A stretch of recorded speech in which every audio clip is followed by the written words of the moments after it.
Inaanyayahan ko po ang lahat na makabukas sa Matthew chapter 9 verse 18 to 26. Lahat po tayo ay magsitayo bilang paggalang sa salita ng ating Diyos.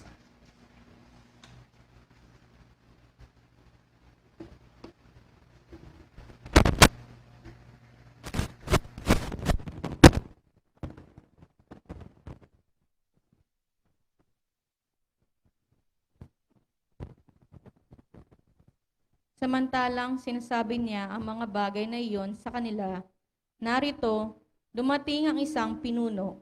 Sinamba siya at kaniyang sinabi, "Kamamatay pa lamang ng aking anak na babae. Ngunit sumasama ka sa akin at ipatong mo ang iyong kamay sa kanya at mabubuhay siya." Tumindig si Jesus at sumama sa kanya, at gayon din ang kanyang mga alagad. At narito, isang babae may 12 taon na dinudugo ang lumapit sa kanyang likuran. Hinipon niya ang laylayan ng damit ni Jesus. Ito ay sapagkat inisip ng babae, kung may hipo ko lamang ang kanyang damit, gagaling na ako.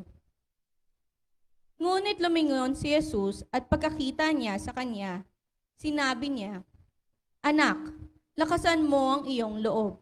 Pinagaling ka ng iyong pananampalataya." At ang babae ay gumaling mula sa oras na iyon. Nang dumating si Jesus sa bahay ng pinuno, nakita niya ang mga tumutugtog ng flauta at ang maraming tao na nagkakagulo. Sinabi niya sa kanila, "Lumabas na kayo sapagkat ang batang babae ay hindi patay kundi natutulog lamang." At pinagtawanan nila siya. Nang mapalabas na niya ang mga tao, pumasok siya. Hinawakan niya ang kamay ng batang babae at siya ay bumangon. At napabalita ang pangyayaring ito sa buong lupaing iyon. Purihin ang Diyos sa pagbabasa ng kanyang salita. Natawagan ko po si Pastor Eve para sa pagbubulay po ng ating salita ng Diyos.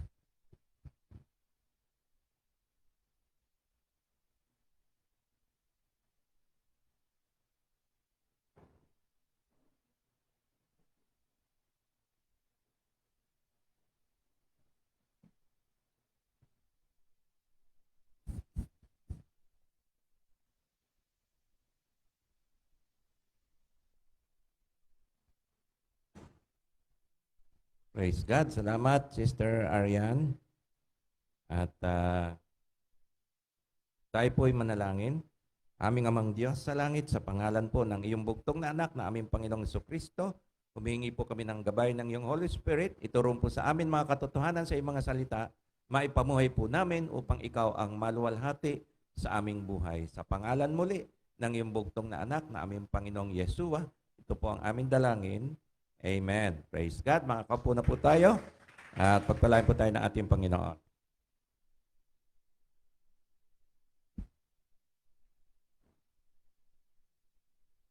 Dahil lamang po, i-ready ko lang yung ating kopya ng mensahe.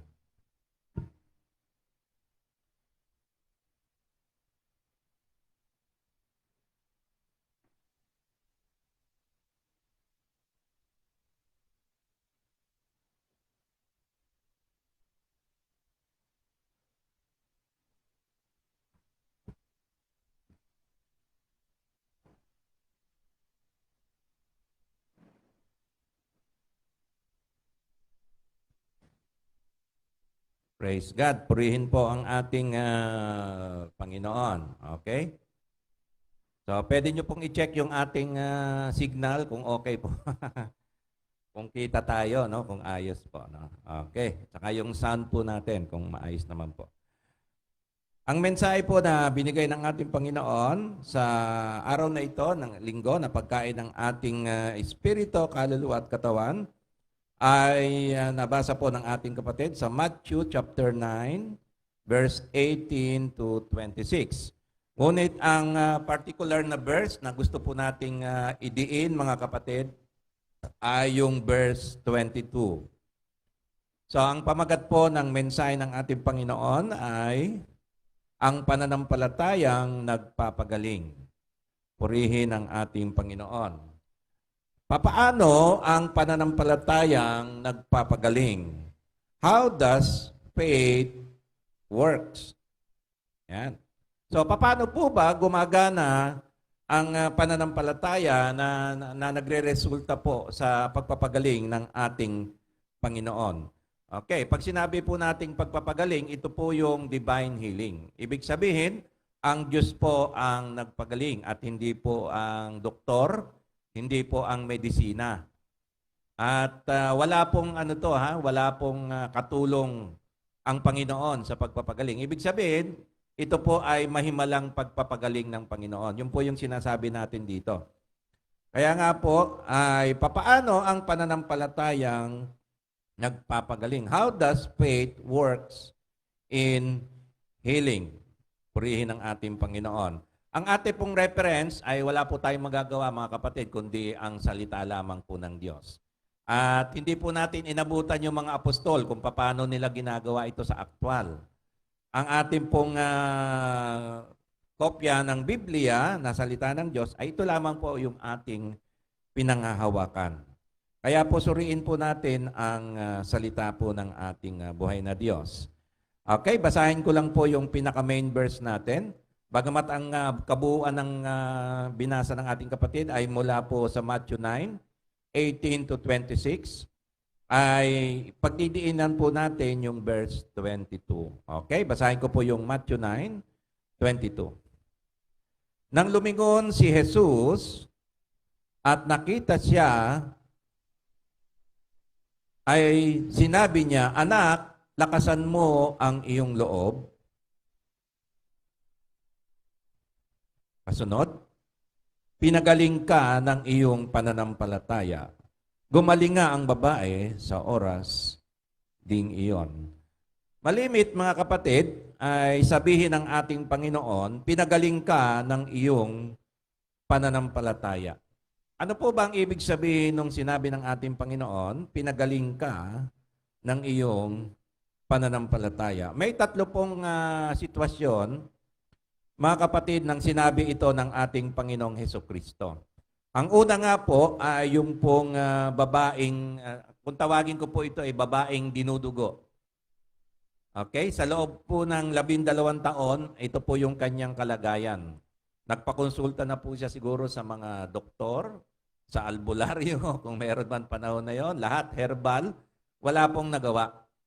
At nabalitaan po niya ang Panginoong Hesukristo ay dumaraan doon sa lugar na yon, natsyempohan po niya, at sinabi niya sa kanyang sarili, mahawakan ko lang yung damit ng ating Panginoon. Rephrase ko na lang po, no? Ay gagaling ako. At yun nga po ang ginawa niya. At nalaman ito ng Panginoon na may lumabas na kapangyarihan sa kanyang katawan. At hinanap po niya yung babae na yon, kung sino po yung humawak sa kanya. Marami pong humahawak sa kanya. At ngayon nga po, lumingon nga po siya at nakita po niya at nangumpisal na nga po yung babae na siya yung humawak at gumaling siya. At ang sabi nga ng ating Panginoon, "Anak, lakasan mo ang iyong loob, pinagaling ka ng iyong pananampalataya." At gumaling nga yung babae nung oras na iyon. No? So, bukod po sa babaeng dinudugo, meron pa pong dalawang pagkakataon sinabi ito ng ating Panginoong Hesukristo. Okay? So, yung kasunod nito ay matagpuan po natin sa Mark chapter 10, verse 51 to 52. Okay? Basahin ko po. Pagkatapos, sinabi sa kanya ni Jesus, "Ano ang ibig mong gawin ko para sa iyo?" Sinabi ng lalaking bulag, "Rabboni," o ibig sabihin, guro, "ibig kong muling makakita." Verse 52, sinabi sa kanya ni Jesus, "Humayo ka, pinagaling ka ng iyong pananampalataya." Yun na naman. At narinig na naman natin yung sinabi ng ating Panginoong Yeshua, pinagaling ka ng iyong pananampalataya. Agad na nagbalik ang kanyang paningin at siya'y sumunod sa kanya sa daan. So yung Mark chapter 10, 51 to 52, sabihin na natin, ito po yung isang lalaking bulag. Okay, yung kanina ay babaeng dinudugo. Okay? Ito naman ay kaso ng isang lalaking bulag na nakakita. Okay, parehas po silang sinabihan ng Panginoon, "Humayo ka, pinagaling ka ng iyong pananampalataya. Okay? At isa pong pagkakataon ay makikita po natin sa Luke 17, verse 17 to 19, na sinabi ito muli ng ating Panginoon, pinagaling ka ng iyong pananampalataya. Basahin po natin, verse 17. At nagtanong si Jesus, hindi ba 10 ang nalinis? Nasaan ang 9? Verse 18, Luke 17:18. Wala bang natagpo ang bumalik at nagbigay papuri sa Diyos maliban sa dayuhang ito? At sinabi ni Jesus sa kanya, tumindig ka at humayo, sa verse 19, pinagaling ka ng iyong pananampalataya. So sabihin natin, ito po yung lalaki, isa sa 10 lalaking ketongin na pinagaling ng Panginoon at isa lang yung bumalik. Naalala niyo po yung istorya na yon. So ito po ay isang dayuhan. Ibig sabihin, hindi po ito Israelita. Ito po ay isang Samaritano. At kung sino pa yung dayuhan, siya pa yung bumalik at nagpasalamat sa Diyos. Kaya tatawagin natin itong ang dayuhang ketongin. Kasi 10 yun, 9, mga Hudyo, pero ang bumalik, nagpasalamat sa Panginoon ay yung dayuhan pa, no? Samaritano. So ang dayuhang ketongin. At sa kanya po sinabi ng Panginoon, at pinagaling ka ng iyong pananampalataya. Papaano po ba o ano po ba ang ibig sabihin ng pinagaling ka ng iyong pananampalataya? Papaano ang pananampalatayang nagpapagaling? At yun po yung mga verses na nabasa po natin sa Matthew 9:22. Ito po yung ang babaeng dinudugo. Sinabihan siya ng ating Panginoon, pinagaling ka ng iyong pananampalataya. Sa Mark 10:51 to 52, ang lalaking bulag, sabi ng Panginoon sa kanya, pinagaling ka ng iyong pananampalataya. At sa Luke 17, verse 17 to 19, yung dayuhang ketongin na bumalik, na 10 yun, yung isang bumalik, ang dayuhang ketongin, na sinabi rin sa kanya ng Panginoon, pinagaling ka ng iyong pananampalataya.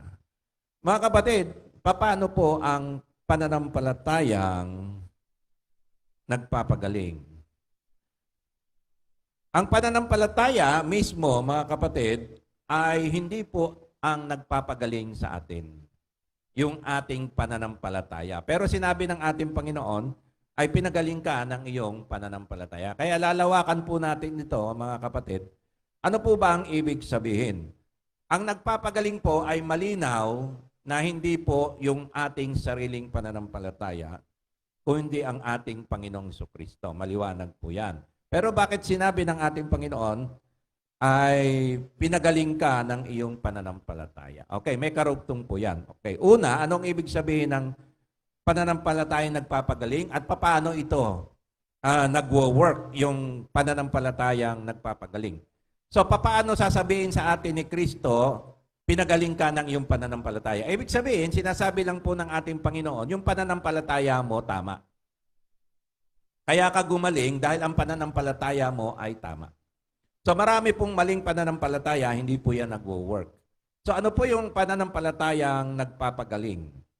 Na sinasabi ng ating Panginoon na pinagaling ka ng iyong pananampalataya. So simple, ibig sabihin, yung pananampalataya mo ay kumilos. At nag-work.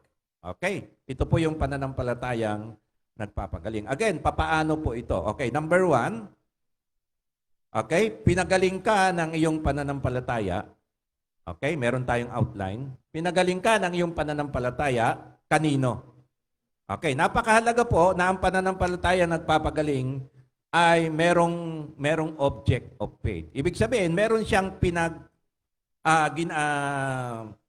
sinasabi natin, meron siyang pinagsasampalatayanan. Okay? Meron siyang pinaniniwalaan. Hindi pwede yung pananampalataya sa sarili. Okay, mag-ingat po tayo, no? Pinagaling ka ng iyong pananampalataya, kanino? Ibig sabihin, kanino po nakapokus yung pananampalataya ng babae o nung 3 na yon kung bakit sila gumaling? Kasi meron pong tinatawag na self-faith. Ano po yung pananampalatayang sarili? Hindi po ito yon. Okay, yung pananampalatayang sarili, ito po yung power of the mind. Okay? Ibig sabihin, ginagamit din po ito sa hypnosis. So yung hypnosis, ito yung paniniwalain mo yung sarili mo sa isang bagay para maging totoo ito sa iyo. Ibig sabihin, pag naniwala ka, pinaniwala mo yung sarili mo sa isang bagay, ay magiging ganun ka. Magre-react yung katawan mo at ito'y ginagamit ng siyensya, psychology, yung hypnosis, ginagamit. Okay. Halimbawa, yung nag-hypnotis mo, pinaniwala mo yung sarili mo sa magitan ng hypnotismo na ikaw isang manok. So anong gagawin mo? Anong gagawin ng tao na pinaniwala mo through hypnosis na manok siya? Okay, yan yung self-faith, yung pananampalataya sa sarili mong paniniwala. Kung ano yung paniwalaan mo, yun yon. Hindi yun yung divine healing. Hindi po yan yon. So, yung tao na hypnotis mo, magiging manok siya. Gaganon siya, aarte siya ng manok. Di ba? Ganon po yung pananampalataya. So, halimbawa, yung pananampalataya po ng New Age po ito. No? Ibig sabihin, sarili mong pananampalataya. Ibig sabihin yan, faith in your faith. So, ito po yung mali. Kanino yung pananampalataya mo? Sa sarili mo. Ibig sabihin, kung ano yung paniwalaan mo, yun yun. Ikaw yung pinagmumulan ng sarili mo. Hindi po ito yung kagalingan na tinanggap ng mga tao na ito. Na yung pananampalataya nila sa sarili nila, kung ano yung paniwalaan nila. Okay, bigyan ko po kayo ng mali. Okay. Okay, pag ginawa ko to, gagaling ako. Okay, yan. Kaya sabi ng iba, yung babae, pag ginawa ka niya, yun ang paniwala niya, gagaling siya. O paniwala niya sa sarili niya. Kung ano yung pananampalataya niya, mali po yun. Maling paliwanag po yun. Okay? So ito po yung tinuturo ng New Age faith, yung pansariling pananampalataya. Labas ang Diyos dito. Yung sinasabi nilang New Age na faith, yung pananampalataya sa yung pananampalataya. So mali po yun yung faith in your faith. Ano yung faith in your faith? Yung kung ano man yung paniwalaan mo mangyayari. Halimbawa, pinaniwala mo yung sarili mo na ikaw ay uunlad. Ako'y magtatagumpay. So, pinaniwalaan mo yung sarili, magtatagumpay ka. Yun po yung prinsipyo ng faith in your faith. So, ang focus ng faith in your faith, sarili mo, kung ano yung gusto mong paniwalaan. Okay, hindi po yun yung pananampalataya ang tinutukoy dito. Okay, ang pananampalataya tinutukoy po rito ang nagpapagaling ay kanino nakapokus. Hindi sa sarili mong paniniwala o self-faith, kundi nakatuon ito sa Panginoong Hesukristo. Okay? So ano po yung pananampalatayang nagpapagaling? Ito po yung pananampalatayang kanino? Kanino nakatuon? Ito po yung nakatuon sa ating Panginoong Jesucristo. Okay, tingnan po natin yung babaeng dinudugo. Matthew 9:20-22. Okay, samantala may isang babaeng 12 taon nang dinudugo, ang lumapit sa likuran niya at hinipon nito ang laylayan ng kanyang damit. Sapagkat, tignan nyo verse 21, sinabi niya sa kanyang sarili, kung maihipo ko lamang ang kanyang damit, ay gagaling ako. Okay, kanino po nakapokus ang pananampalataya ng babaeng dinudugo? Okay? Kanino po nakapokus ang pananampalataya ng babaeng dinudugo? Okay, maliwanag ay kanino? Sa Panginoong Hesukristo. Okay? Hindi siya pumili ng kahit na sino. Kundi ang kahawakan niya, kailangan mahawakan niya yung damit ng Panginoong Hesukristo. Kasi nga, ang pananampalataya niya ay nakapokus sa ating Panginoong Hesukristo na ang Panginoong Hesukristo ang magpapagaling sa Kanya. Okay, verse 22, nang lumingon si Jesus at nakita siya ay sinabi niya, anak, lakasan mo ang iyong loob, pinagaling ka ng iyong pananampalataya. Gumaling nga ang babae sa oras ng iyon.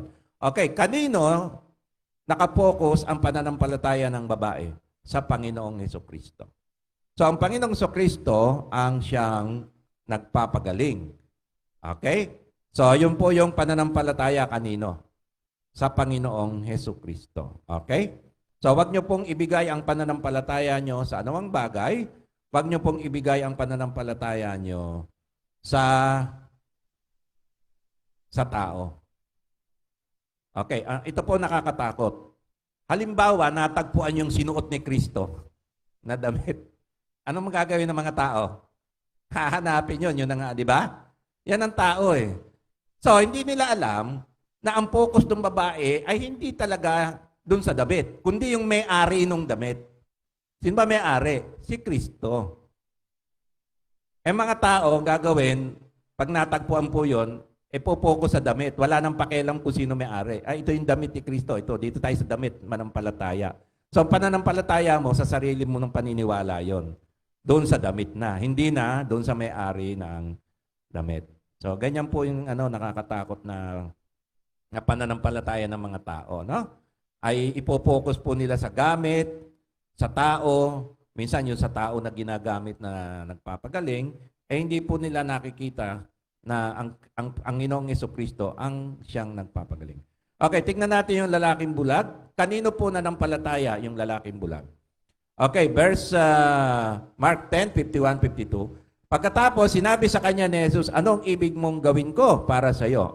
Tingnan nyo, no? Kanino nag-request? Kanino lumapit yung lalaking bulag? At sinabi ng lalaking bulag, Rabboni, sino po yon? Si Kristo. Ibig kong muling makakita. So, kanino po nakatuon yung pananampalataya na siya'y gagaling? Okay? Yung babaeng dinudugo, hindi po sa damit. Doon sa may-ari ng damit. Okay? Yung lalaking bulag, kanino po nakatuon? Sa Panginoong Jesucristo. Siya yung teacher, siya yung Rabboni. Okay, pinagaling ba siya? Verse 52. Sinabi sa kanya ni Jesus, sumayo ka, pinagaling ka ng iyong pananampalataya. Agad na nagbalik ang kanyang paningin at siya'y sumunod sa kanya sa daan. Okay, bakit siya pinagaling ng pananampalataya? Yung lalaking bulag na to. Kanino ba nakatuon yung pananampalataya? Kay Kristo. Parehas ng babae, hindi sa damit. Walang power yung damit. Ang may power yung may suot ng damit. Okay? Kaya sinabi, pinagaling ka ng iyong pananampalataya sa akin. Kay Kristo, ha? Kay Kristo. Yun ang sinasabi ni Kristo rito. Okay? Yung dayuhang ketongin, ganun din. Luke 17, 17 to 19. At nagtanong si Jesus, hindi ba 10 ang nalinis? Nasaan ang 9? Okay, wala bang natagpuang bumalik at nagbigay papuri sa Diyos maliban sa dayuhang ito? At sinabi ni Jesus sa kanya, tumindig ka, tumayo, pinagaling ka ng iyong pananampalataya. Okay, balik tayo sa verse 18. Kanino nakatuon yung pananampalataya nung dayuhang ketongin na gumaling sa kanyang sakit na ketong? Verse 18. Wala bang natagpuang bumalik? Anong ginawa ng lalaki? Ketongin, bumalik at nagbigay papuri sa Diyos. Ibig sabihin, ang kanyang pananampalataya ay nasa Diyos. Okay? Pero kanino siya bumalik? Kay Kristo. So kanino nakatuon yung pananampalataya ng dayuhang ketongin? Sa Panginoong Jesucristo. Okay? Sa Diyos, sa pamamagitan ni Kristo. Dahil siya ay naniniwala, si Kristo ay galing sa Diyos. At siya ang anak, bugtong na anak ng Diyos. Purihin ang Panginoon. Okay? Palakpakan po natin ang ating buhay na Diyos doon. So, ang punto natin, una, ang pananampalatayang nagpapagaling ay ang pananampalatayang nakatuon sa source of healing. Sino yung source ng healing natin? Sa Panginoong Yeshua. Na siyang nagpapagaling. Okay? Okay. Ngayon, paano natin nalaman na si Kristo ang nagpapagaling? Okay. Paano po pinagagaling ni Kristo ang mga may sakit? Okay, bakit niya napapagaling ang may sakit? Ito po ang sikreto. Matthew 8, 16 to 17. Okay? Matthew 8, 16 to 17. Nang gabing iyon ay dinala nila sa kanya ang maraming inaalihan ng mga demonyo. Okay? So, nung panahon ni Kristo, marami pong inaalihan ng mga demonyo. Sa panahon natin ngayon, mas maraming inaalihan ng mga demonyo. Bakit? Kasi ang populasyon noon, konti lang. Ngayon, madami na. So, mas marami po ang inaalihan ngayon ng mga demonyo. Okay. Pinalayas niya ang mga espiritu sa magitan ng salita at pinagaling ang lahat ng mga may sakit. Okay. So, ang cause ng sickness and diseases, evil spirit, at saka yung mga natural sickness. Which is, bakit yung ano yung mga natural? So, bunga ito ng maaring stress ng tao, nagkakasakit, di na makakain sa problema. At meron akong alam, talagang ayaw niya nang mabuhay dahil namatay yung kanyang anak. Ayaw niya nang mabuhay. Ano? So nakalimutan niya, may asawa siya na bata pa naman siya, wala pang 30, at pwede pang magkaanak. Okay? So, yun yung gatong ng dyablo. Okay, may bulong na ng dyablo yon na wala ka ng pag-asa. Ganon. At magpakamatay ka na rin. Marang ganon. Okay? So, yung mga evil spirit, pwedeng direktang cause din ng mga sakit at karamdaman. At meron din naman bunga ng mga depression, bunga ng mga kinakain. At minsan naman, healthy naman yung tao na yan. Vegetables lang at fish ang kinakain, mga prutas. Pero inatake. Inatake. Bakit ganon? Kasi nga po, ang punot dulo talaga ng source ng sickness and diseases and death ay ang kasalanan. Sin. Kaya kahit anong healthy mo, okay, bata ka pa, pwede ka nang mamatay. Bakit? Healthy naman to, athlete. May mga ganun pong tao, biglang tutumba, mamatay. Kasi nga ay kasalanan. Okay, epekto po yan ng kasalanan mula pa yan kay Adan. Kaya ang katawan natin, nagkakaroon na po talaga ng sakit. In other words, ay hindi mo ito may iwasan. Kahit anong healthy mo. Okay? At siyempre, tuloy-tuloy po yung kamatayang walang hanggan doon sa dagat-dagatang apoy dahil po sa kasalanan. Purihin ang Panginoon at siya ay nagpadala ng Savior. Okay, tuon po tayo doon muna sa mga karamdaman at sakit na ang cause nito ay pwedeng sabihin natin natural, human body at yung evil spirit. Okay? So, ano po ang ginawa ng ating Panginoon? Pinalayas niya ang mga espiritu sa magitan ng salita at pinagaling ang lahat ng mga may sakit. Okay, lahat po yan gumaling. Verse 17, ito po yung sikreto. Bakit ang Panginoon, lahat ng lumapit, pinapagaling niya? Napapagaling niya. Ito po yon, verse 17. Ito ay upang matupad ang sinabi sa magitan ni Propeta Isaiah. Ano po ba yung sinabi ni Propeta Isaiah? Kinuha niya ang ating mga sakit at pinasan niya ang ating mga karamdaman. Ito po ay hango sa Isaiah 53, verse 4 and 5. Hindi na po natin babasahin yung talatang yon. Isaiah 53, verse 4 and 5. So, kinuha niya ang ating mga sakit at pinasan niya ang ating mga karamdaman. Ito pala yon, mga kapatid. Yung ginawa pala ni Kristo sa krus ng Kalbaryo ay hindi lang pala kasalanan ang dinala niya sa kanyang katawan, kundi pati yung ating mga sakit at karamdaman. Ano ang cause ng sakit at karamdaman? Okay. Kahit ano pa ang cause nito, dinala ito ng ating Panginoon sa kanyang katawan, sa krus ng Kalbaryo. Ayon kay Isaiah 53, natupad ito nung dumating si Kristo. Okay? So, nung dumating si Kristo, bagamat hindi pa siya napapako, carried over na to. Yung kanyang pagdating pa lang ay nagpapatunay na parang natupad na. Kaya yung mga sakit ng mga taong ito, ang tawag dito parang retroactive ang effect. Ano? Okay, past, present, and future ang epekto nito. Okay? Yung ginawa ni Kristo sa krus, ang sabi ni Propeta Isaiah, ay tinupad ni Kristo nung siya'y dumating. Tinupad ni Kristo yung sinasabi ni na Propeta Isaiah na kinuha niya ang ating mga sakit at pinasan niya ang ating mga karamdaman. Whatever the cause, ito man ay diet because of lifestyle o ano man ang depression o anong dahil kinakain mo o bunga ng in general is because of sin or direktang evil spirit. Okay? So, may mga naniniwala pong mga ngaral ng salita ng Diyos. Example po ng evil spirit, yung mga sakit na hindi po maipaliwanag ng mga doktor. Hindi po kaya ng doktor. Yung 50-50 chance. Ito po yung mga cancer. Yan po yan. So, meron pong direktang involvement ang evil spirit. Meron pong mga naniniwala na cancer. Ano lang po yun? Opinion lang po yun. Ano? Yung ganon. So, maaring totoo po yun. Okay. Bakit nagpapagaling ang Panginoon? Siya lang ang nagpapagaling kasi siya lang ang nagdala ng ating mga karamdaman. So 2,000 years ago, dinala na pala niya yung mga karamdaman natin. Okay? Kaya ang sabi diyan ay pinasan niya, kinuha na niya. So kung ano man yung sakit mo, dinala na ni Kristo yan. So ano pong epekto nung pagdadala ni Kristo? Ang epekto po ba nito panahon lang ng araw o lahat ng panahon? Okay, ang epekto nito mga kapatid ay applicable sa lahat ng panahon. Okay, basahin po natin yung 1 Peter 2:24. Okay, ipakikita ko po sa inyo, sabi ni Peter, 1 Peter 2:24. Siya mismo ang nagdala ng ating mga kasalanan sa kanyang katawan sa punong kahoy.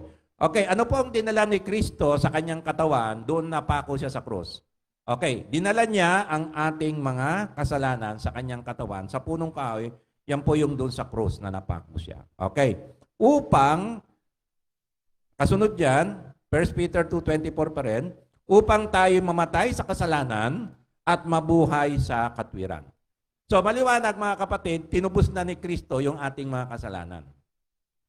Upang tayo ay mamatay na sa kasalanan at mabuhay sa katwiran. So nung si Kristo ay napako sa krus, dinala niya yung ating mga kasalanan sa kanyang katawan, namatay siya para tayo mamatay na kasama siya.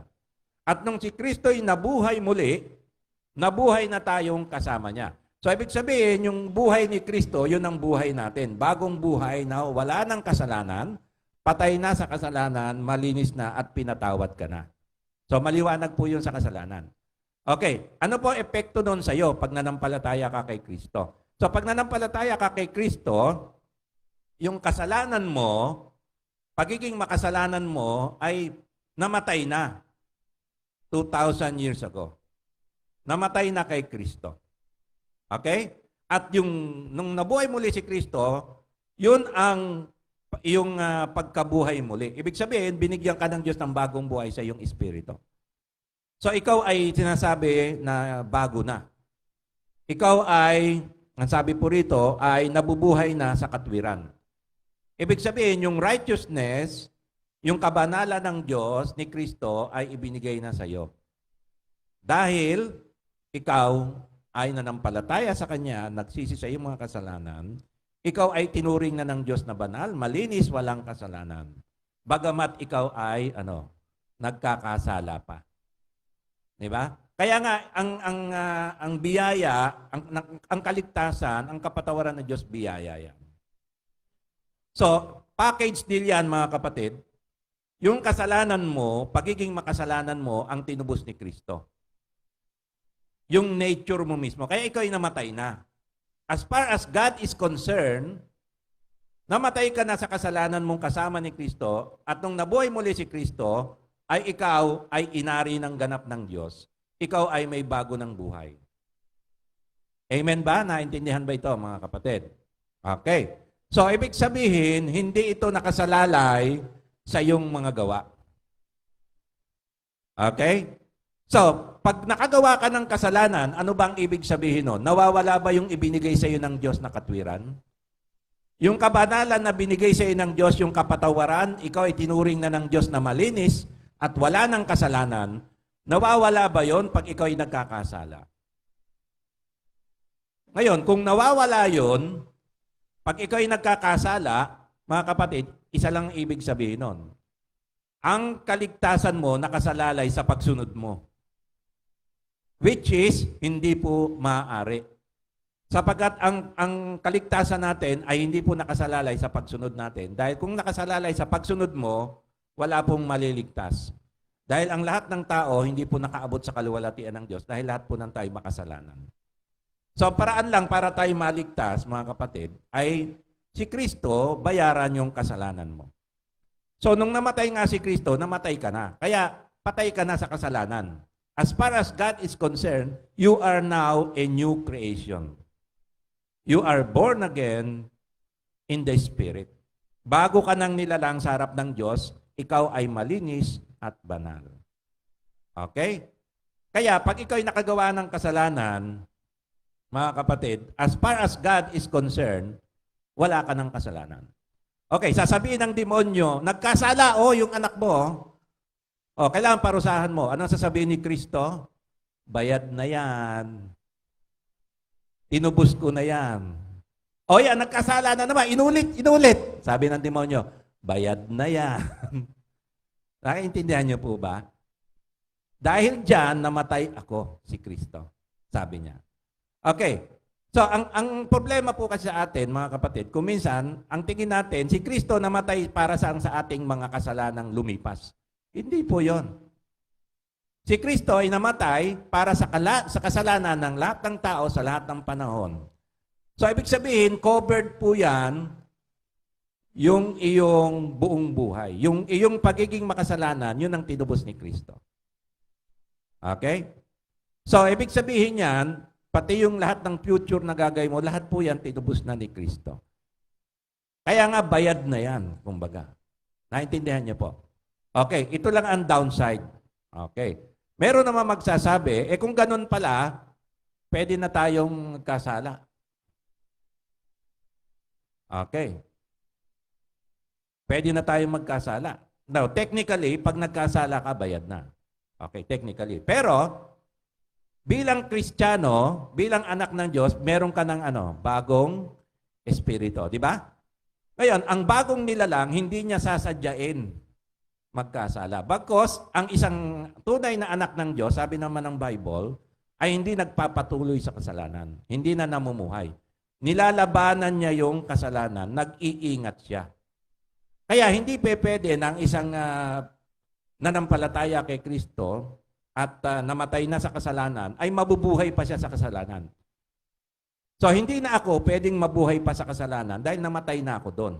So, bilang ako na bagong nilalang ni Kristo, na born again in the Spirit, ako ngayon ay namumuhay na sa Espiritu at hindi na sa laman. Dahil namatay na ako. So, ang buhay ko ngayon ay pinamumuhay ko para kay Kristo. So, hindi pwede na ang isang anak ng Diyos, naintindihan niya yung ginawa ni Kristo, nanampalataya siya, nagsisi siya, magpapatuloy pa rin sa dating pamumuhay na parang walang nangyari. So, ang mangyayari ngayon, mga kapatid, meron ka ng struggle, may labanan na. Dati, walang labanan eh. Ngayon, nilalabanan mo yun na yung dati mong pagkatao. Okay, yung sin, lalabanan mo na yon. Ay, hindi na pwede sa akin to, anak na ako ng Diyos. Nakukonsensya ka na ng mas matindi. Kasi Holy Spirit nasa iyo. Mga kapatid, tinubos ka na ni Kristo ron. Bakit mo kailangan gagawin pa? Okay, natukso ka, hindi mo nalabanan. Sorry Lord, bumaksak ako. Bayad na yan. So anong kailangan mong gawin? Bangon, talunin mo yan. Dahil natubos na kita. So ang pinagkaiba ngayon sa atin, pwede na nating talunin yung kasalanan. Kasi hindi na tayo alipin ng kasalanan. So sinasabi ni Kristo, hindi ka na alipin ng kasalanan na yan. Okay? Ang boss mo, ang Holy Spirit. Sundin mo na yung Holy Spirit. Kaya, makikita nyo, ang mga tunay na born again, sinasabi nga ng Bible, hindi nagpapatuloy sa kasalanan, bagkos nagtatagumpay na sa kasalanan. Hindi ka mukha dati, hindi siya nagtatagumpay. Maaring malusutan ka ng dyablo, matukso ka, pero hindi ka talunan. Nagpapatuloy ka, bumabangon ka, dahil tinubos ka na ni Kristo doon, kailangan mong talunin yung kasalanan, yung kahinaan na yon, at eventually matatalo mo yon. Kaya merong mga Kristiyano nag-i-struggle sa simple lang, paninigarilyo. So ito yung maninigarilyo siya, nakukonsensya na siya. Hindi na ako dapat pero nahanap niyang katawan niya. Bandang huli, titigil niya na yon. Last na to. Talo na. Kasi pwede mo nang talunin sa magitan ng Espiritu ng Diyos. Nasa iyong Holy Spirit, ibig sabihin, pwede mo nang patayin yung pita ng laman na yon. Dati, hindi mo kaya, wala ang Holy Spirit. So, through the Holy Spirit, pwede mo nang patayin. Ngayon, bakit possible mo nang patayin yung pita ng laman? Kasi nga, tinubos ka na ni Kristo, namatay ka na sa krus. Nung namatay si Kristo, namatay ka na, ano sabi diyan? Namatay ka na sa mga kasalanan at nabuhay ka na sa katwiran. Bagong buhay ka na, buhay na ng Diyos yung buhay mo. Okay. So, yung dinala ni Kristo na kasalanan, anong kasalanan yun? Past, present, or future? Lahat. Kaya bayad na yan. Dinala na yan. Okay. Bakit ko dinidiin yun? Kasi, hindi lang kasalanan ang dinala niya. Okay, ano yung dinala niya? Kasunod, dahil sa kanyang mga sugat ay gumaling tayo. Naalala niyo yung kanina, yung sa Matthew chapter 8, 16, 17, yung pinagaling niya yung lahat ng tao, di ba? Mga sakit. Bakit? Para to pa rin yung sinabi ng propeta Isaiah na kinuha niya yung ating mga sakit, pinasan niya ang ating mga karamdaman. Okay, nung pasan-pasan pala niya yung cross, hindi lang pala kasalanan yung pinapasan niya, kundi pati karamdaman natin. Kinuha na niya. So, ibig sabihin, anong mga sakit ang kinuha niya? Past, present, or future? The same din. Lahat din. Naintindihan niyo po? So, yung sakit mo, kung ano man yan, mga kapatid, dinala na yan ni Kristo 2,000 years ago. Pinagaling ka na niya. Kaya nga ang sabi rito, past tense. Dahil sa kanyang mga sugat ay gumaling kayo. Gumaling na. Gumaling na tayo. Naintindihan niyo po ba? Gumaling na. Okay, tapos na yan. Yung kasalanan mo, pinatawad na. Okay? Tama ba? Okay, yung karamdaman mo, ano naman ang epekto sa karamdaman? Yung karamdaman mo, pinagaling na. Kung paano yung kasalanan mo, tinubos na, yung karamdaman mo, dinala na ni Kristo, pinagaling niya. Kaya sabi ni Peter, dahil sa kanyang mga sugat, gumaling ka na. Ay, gumaling kayo. Past tense. Gumaling na kayo. Naintindihan niyo po?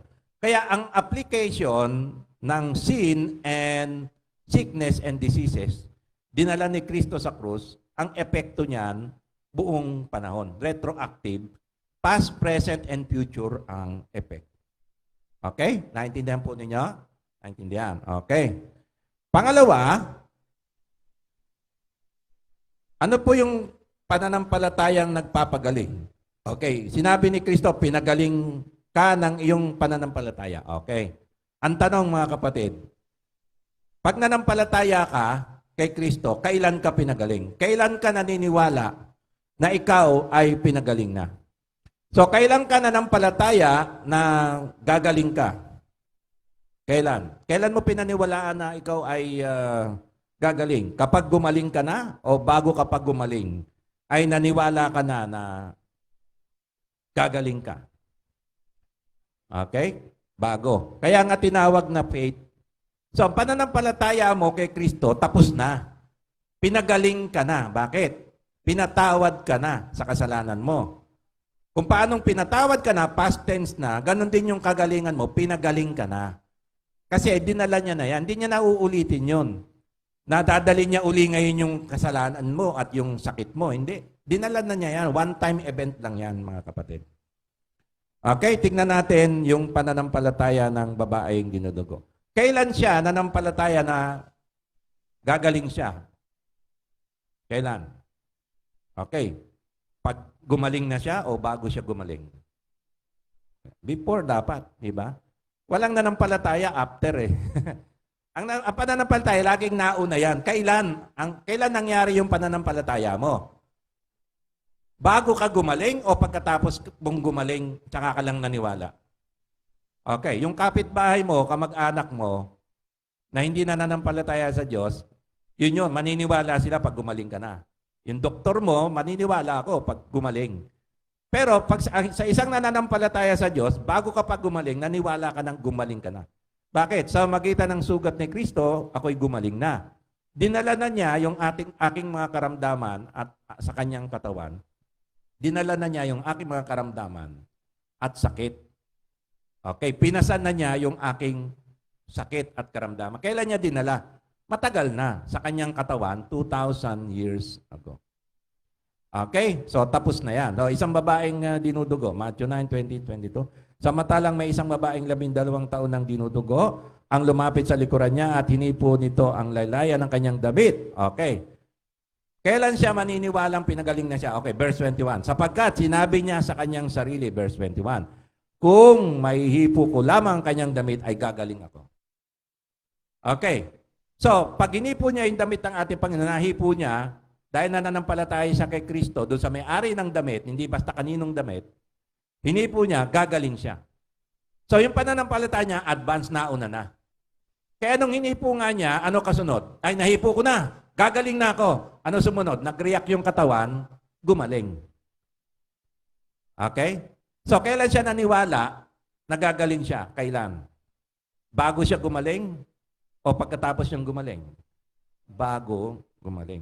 Kaya nga, walang pananampalatayang pagkatapos. Laging bago. Bago mangyari, nauna na yung pananampalataya mo. Okay? So, yun po yung verse 21. Kaya sabi sa verse 22, nang lumingon si Jesus at nakita siya, ay sinabi niya, anak, lakasan mo ang iloob. Yun. Pinagaling ka ng iyong pananampalataya. Yun yung ibig sabihin nun. Pananampalataya kanino? Kay Kristo? Pananampalataya kailan? Bago ka gumaling, naniwala ka ng pagagalingin ka ni Kristo. Bago ka gumaling. So, yung pananampalataya ay advance.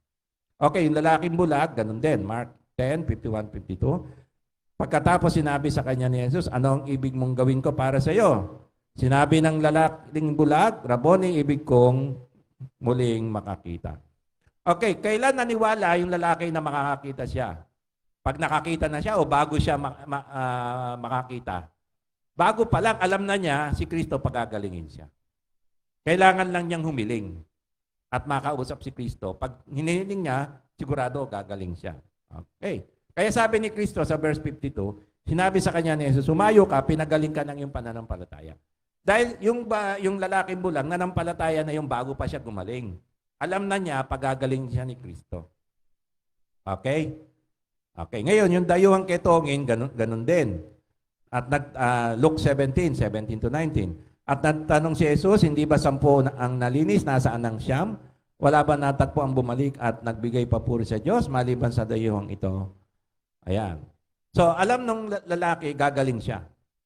Kaya nagpasalamat siya pagkatapos. Although yung pasasalamat niya, siyempre, ay bumalik, ibig sabihin nun, totoo nga na yung pananampalataya, gagaling siya. Kaya lumapit sila sa Panginoon. Bagamat iisa lang ang nagpasalamat. Kasi hindi lalapit sa Panginoon to kung hindi na nanampalataya, nagagaling sila. Kaya nagpursigi silang manampalataya. Kaya sabi niya dun sa lalaki, tumindig ka, humayo, pinagaling ka ng iyong pananampalataya. So sila ay nanampalataya, bago pa sila gumaling, nanampalataya na sila kay Kristo. Hindi po yung pag gumaling ako, tsaka lang ako, mananampalatayang pinagaling ako. Baliktad yon.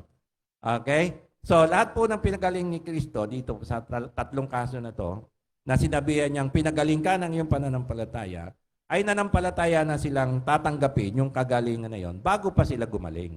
Natanggap na nila. Okay.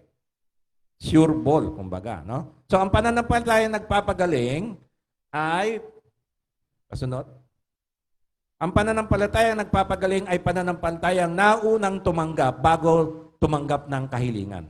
So kung ano man yung kahilingan mo, it will follow. Okay? Ang importante, yung pananampalataya mo, nauna nang tumanggap. Ibig sabihin, tinanggap mo na yung kahilingan mo bago pa man actual na dumating. So, sino yung unang tumanggap? Yung pananampalataya. At ang pananampalataya natin, spiritual yan. So, ibig sabihin, sa ating espiritu, nauna nang tumanggap. Natanggap na natin sa ating espiritu. Okay? Yun yung pananampalataya. Spiritual po yan. So, nung tinanggap natin yung pananampalataya natin, na tinanggap na natin yung hinihingi natin, at saka po mangyayari. Na talagang ang mangyayari. Okay? Tingnan natin yung pinuno ng sinagoga. Matthew 9, 18 to 19. Ito yung pananampalataya niya. Samantalang, sinasabi niya sa kanya ang mga bagay na ito, may dumating na isang pinuno ng sinagoga, at pinuno po ito ng sinagoga. At lumuhod sa harapan niya at nagsabi, kamamatay pa lamang ng aking anak na babae. Ngunit, puntahan mo siya at ipatong mo ang iyong kamay sa kanya at mabubuhay siya. Okay? So ano po yung pananampalataya ng tao na to? Ng anak niya mabubuhay. So nauna na yung paniniwala niya na si Kristo bubuhayin yung anak niya. Basta sumama lang, ipatong lang yung kamay, mabubuhay. So kailan nanampalataya yung tatay na mabubuhay yung anak niya? Pagkabuhay, doon lang siya nanampalataya o bago pa lang, alam na niya, mabubuhay yung anak niya? Bago pa lang. Basta makumbinsin niya lang si Kristo, sumama at ipatong yung kamay. Ano naman ang ginawa ng Panginoon? Siyempre, sa verse 19, di ba? Tumayo si Jesus, sumunod sa kanya, kasama ang kanyang mga alagad. Okay, laktaw tayo sa verse 23. Nang dumating na si Jesus sa bahay ng pinuno at makita niya ang mga manunugtog ng plauta at ang maraming tao na nagkakagulo, ay sa verse 24, ay sinabi niya, umalis na kayo sapagkat hindi patay ang batang babae kundi natutulog lamang at siya ay pinagtawanan nila. Okay. Alam nyo, marami pong sa panahon natin ngayon, nangyayari po ito. Okay. Subukan nyo po ganito ha. Meron kayong kaibigan, kahit best friend nyo. Kamamatay lang ng anak o kapatid o nanay. Sabihin nyo po, okay, huwag kang mag-alala, natutulog lang yan. Puntahan natin, buhayin natin. Bubuhayin ni Kristo yan. Ano sasabihin nun? Sira na ulo nito. Wag na lang, dadamay mo pa ako sa topak mo, di ba? Wala na pong naniniwala, mga kapatid. Tatawa. Kaya yung mga tao noon, nagtawanan. Okay. Ngayon, ngunit ng verse 25, ngunit nang mapalabas na ang maraming tao, pumasok siya, pinalabas niya yung maraming tao. Anong pinalabas niya? Yung mga hindi nanampalataya. Ang sinama lang niya, yung 2 alagad niya, at kung 2 o 3 alagad niya, yung nananampalataya lang, tsaka yung magulang. Kasi yun lang may pananampalataya. Hindi po siya nagsama ng walang pananampalataya. Kaya pinaalis niya. At pumasok siya, hinawakan ng kamay ng batang babae at ito ay bumangon. Yung ginawa ni Kristo ay ayon sa pananampalataya sa kanya nung pinuno. Kaya sabi nung pinuno, sumama ka lang, patok mo yung kamay, hawakan mo. Gagaling. Hinawakan niya. Ibig sabihin, pinatong niya yung kamay niya. Bumangon. Bumangon nga. Nangyari, yung pinananiwalaan niya. So, ang pananampalataya, laging advance. Tinanggap mo na yung hinihiling mo at mangyayari. At saka palang mangyayari. Naintindihan niyo po? Okay. Kaya ang pananampalatayang nagpapagaling ay talagang pinaniwalaan mo, totoo, yung ginawa ni Kristo para sa iyo. At totoo si Kristo at talagang gagawin. Okay. Mark 11, ito po yung pananampalataya na sinasabi natin na tumanggap na muna. Okay, Mark 11, 22 to 24. At sumagot si Jesus sa kanila, magkaroon kayo ng kanino? Pananampalataya kanino? Sa Diyos. Kailan? Ang tanong kasunod, kailan ka mananampalataya sa Diyos na pinagaling ka na? O kailan ka mananampalataya sa Diyos na tinanggap mo na yung hinihiling mo? Okay, ganito ito. Verse 23. Katotohanan ang sinasabi ko sa inyo na ang sino magsabi sa bundok na ito, mabunot ka at mapatapon ka sa dagat, at hindi nag-aalinlangan sa kanyang puso, kailangan walang doubt. Never in doubt, mga kapatid, sa inyong puso. Huwag mag-alinlang kahit katiting lang. Pag pinasok ka ng konting alinlangan, papagalingin kaya ako, patay na. Disgrasya na tayo. Kailangan 100%. Kundi naniniwala ka na mangyayari ang kanyang sinabi, ay mangyayari nga iyon sa kanya. So yung pananampalataya, kung ano yung hiniling mo sa Panginoon, matutupad. Tinanggap mo na yun na mangyayari. Kagaya yan ng kagalingan. Okay. So naniwala ka na muna na mangyayari bago mangyari. So as far as your spirit is concerned, nangyari na. Spiritual kasi yung pananampalataya. Okay. Then, yung physical world, it will follow. Susunod yung physical world. Naintindihan nyo? So, yung sa spirit world, yung pananampalataya natin, natanggap na ng ating espiritu. Tapos na. And then, yung ating kaluluwa at katawan, yun ang sa material world, sa physical world, tsaka matutupad, tsaka mangyayari. Kaya nga, sabi sa verse 24, kaya nga sinasabi ko sa inyo, ang lahat ng bagay na inyong idalangin at hingin, paniwalaan ninyong tinanggap na ninyo at iyon ay mapapasa inyo. Okay, kailan nyo pinaniwalaang natanggap na ninyo? Pag aktual na natanggap o bago pa lang? Bago pa lang. Kala nyo madali ito?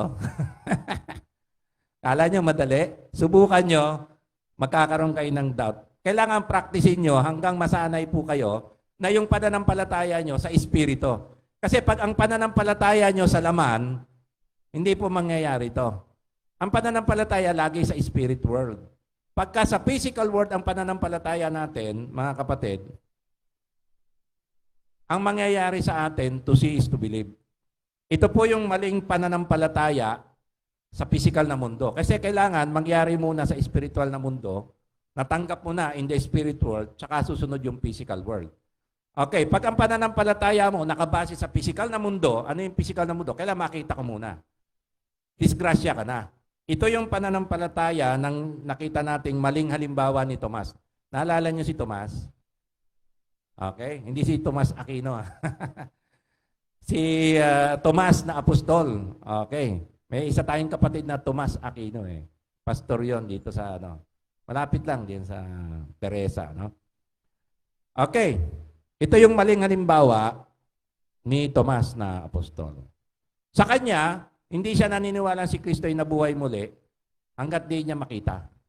Okay, ano 'yon? Ng mata niya at di niya mahawakan. Okay, John 20, 24, 25. Ngunit si Tomas, isa sa 12 na tinatawag na kambal. May kambal tayo rito, wala lang yung isa. Okay, na tinatawag na kambal, ay hindi nila kasama nang dumating si Jesus. Kasi si Jesus naunang nagpakita sa 10, wala yung 11. Yung 12, patay, nagpakamatay, di na disqualified, di ba? Okay, verse 25, kaya't sinabi sa kanya ng ibang mga alagad, nakita namin ang Panginoon, ngunit sinabi niya sa kanila, okay, malibang makita ko sa kanyang mga kamay, kasi nga, ang pananampalataya ni Tomas, bagamat apostol to, makikita nyo, yung mga apostol, hindi nila kagad nakuha yung pananampalataya na una. Ang kanilang pananampalataya ay laging nahuli. Pag nangyari na, tsaka sila maniniwala. Yun ang problema ng mga apostol nung una. Pero natuto rin sila bandang huli. Okay, kagaya ni Tomas, mantakin nyo, apostol na to, pero ito yung pananaw niya. Malibang makita ko sa kanyang mga kamay ang bakas ng mga pako, makita, no? At mailagay ko ang aking daliri sa butas ng mga pako, yung butas na pinagpakuan sa kamay. Matindi yun. Ilulusot niya yung kamay niya ron, di ba? Ito nga yung babaon kailangan, may butas ha, kailangan tagos. Tagos yun ha, kapatid. Tatagos yun. Yung pinagpakuan, tagusan, okay?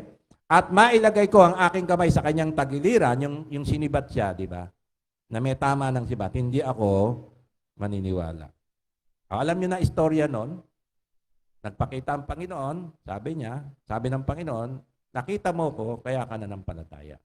Mapalad yung nananampalataya, hindi naman ako nakita. Kaya ang pananampalataya, nauna na po yan. Sa spiritual na mundo, it is always advanced. As far as the spirit is concerned, natanggap mo na.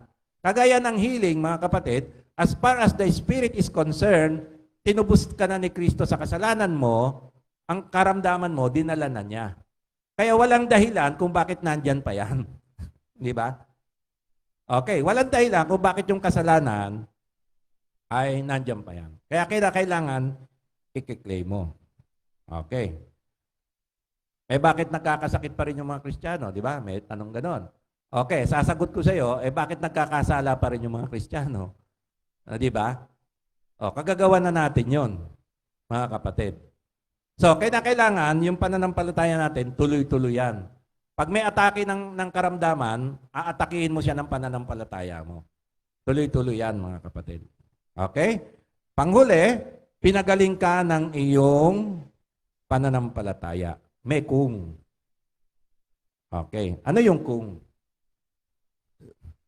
Kung si Kristo, tinubos na niya yung yung karamdaman natin, dinala na niya, bakit maraming tao pa rin ang may sakit?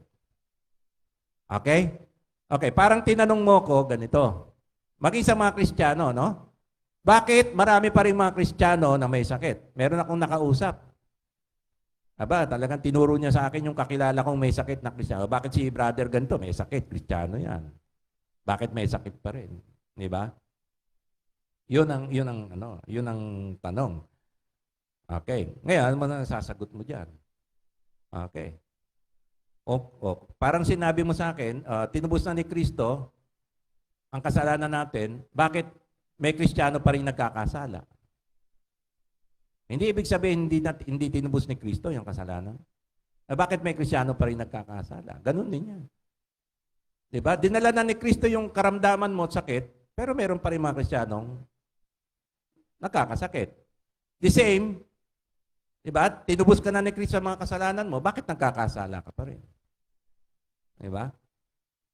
So, anong gagawin mo pag nagkasala ka? Lalabanan mo yung kasalanan mo, hindi mo na ulitin. Ganon din yung sakit. Pag nagkasakit ka, lalabanan mo yung sakit na yon para mawala. Ganon yun. Okay, lalalim tayo ng lalalim. Paano tayo mamamatay? Hindi ka na mamamatay sakit. Okay, ano mo yung sinabi ni Kristo? At naalala niyo yung sinabi ni Kristo nang binuhay niya si Lazaro? Bago niya buhayin? Sabi niya kay Martha o kay Mary? Sabi niya, ang nananampalataya sa akin ay hindi mamatay. Sabi niya, kahit mamatay, ay muling mabubuhay. At kahit siya'y buhay, nananampalataya sa akin, hindi siya mamatay. Mga kapatid, ang mga Kristiyano, wala naman tayong kamatayan, ha? So ano po sinasabi sa Biblia? Ang death, wala na sa atin. Ngayon, anong nangyayari? Sa mga unbeliever, may kamatayan pa sila. Anong kamatayan nila? Espiritu, kaluluwa, katawan. Sa atin, wala na tayong kamatayan. Namatay na tayo kay Kristo eh. So ano ba ang nangyayari sa atin? Ang nangyayari sa atin, sabi ng Biblia, ay lumilipat tayo ng lugar. Pag wala tayo sa katawang laman, nasa Panginoon tayo. Lumilipat lang tayo ng lugar. So actually, wala tayong death. So yung physical sa atin ay paglipat lang sa presensya ng Diyos, ng ating kaluluwa, ng ating espiritu. Okay? Away from the body to be with the Lord. Okay. Ngayon, paano ka namamatay physically? Okay. Nagbigay ang salita ng Diyos ng kamatayan natin na nakaka-glorify sa Panginoon, yung persecution. Yan yung una. Persecution. Kaya pag ikaw pinersecute, pinatay ka dahil sa Panginoon, huwag nyo nang buhayin yun. Kasi glory yun ng Panginoon. Malaking gantimpala niya yun. Okay. Pangalawa, sabi ni Pablo, pag natapos mo na yung ministry mo dito. At pag natapos mo na yung ministry mo rito, ikaw na mismo, sasabihin mo lang, Panginoon, kunin mo na yung aking tapos na, kunin mo na. Mamalang ka na lang ng hininga, punta ka na sa Panginoon.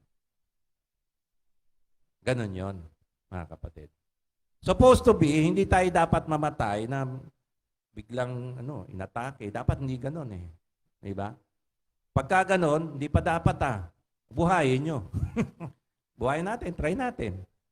Kaya ibang kapatid, Kristiyano, magtatawanan. Di ba? May sira na ng kaya Panginoon, pinagtawanan ng mga tao.